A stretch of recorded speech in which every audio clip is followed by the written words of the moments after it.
Si vous envoyez vos factures sous format PDF par email ou pire par courrier, arrêtez tout. C'est officiellement la fin d'une époque. À partir du 1er septembre 2026, la réglementation change radicalement en France.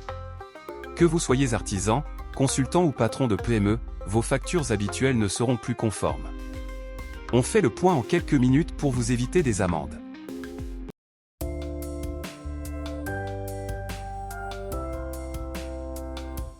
Qu'est-ce qui change vraiment? Première chose à comprendre, une facture électronique, ce n'est pas un simple fichier Word converti en PDF. Désormais, une facture valide devra respecter une structure informatique bien précise, avec des données normées. Plus question non plus d'envoyer votre facture directement par email à votre client. Tout devra passer par une plateforme agréée par l'État. C'est elle qui contrôlera et transmettra le document. Et attention, cela concerne tout le monde. Même si vous êtes en micro-entreprise et bénéficiez de la franchise en base de TVA. Le calendrier. Ce que vous devez faire et quand. Pas de panique, ça se fait en 2 étapes clés. 1er septembre 2026, l'obligation de réception. Dès cette date, votre entreprise doit être capable de recevoir des factures électroniques. Vos fournisseurs d'électricité, de téléphonie ou les grandes entreprises vous les enverront uniquement via ces plateformes.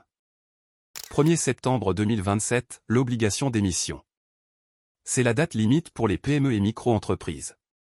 Que vous soyez un boulanger qui facture un traiteur, un plombier ou un consultant indépendant, vous devrez émettre toutes vos factures professionnelles au format électronique. Les avantages et comment se préparer. Ça semble lourd? En réalité, la promesse de cette réforme c'est 50 à 75% d'économie par rapport au papier. Des délais de paiement réduits et moins de litiges. Et à terme, le pré-remplissage automatique de vos déclarations de TVA. Concrètement, qu'est-ce que vous devez faire aujourd'hui? Si vous avez déjà un logiciel de facturation, contactez votre éditeur dès maintenant pour vérifier s'il sera connecté à une plateforme agréée. Si vous faites vos factures sur Excel ou Word, il est temps d'investir dans une solution moderne. La liste des plateformes agréées est disponible sur impôts.gouv.fr. Ne laissez pas passer la date du 1er septembre 2026. Partagez cette vidéo à un ami entrepreneur qui utilise encore Excel pour facturer. Dites-moi en commentaire si votre logiciel est déjà prêt et n'oubliez pas de vous abonner pour ne rien rater des actualités pour votre entreprise. À la prochaine!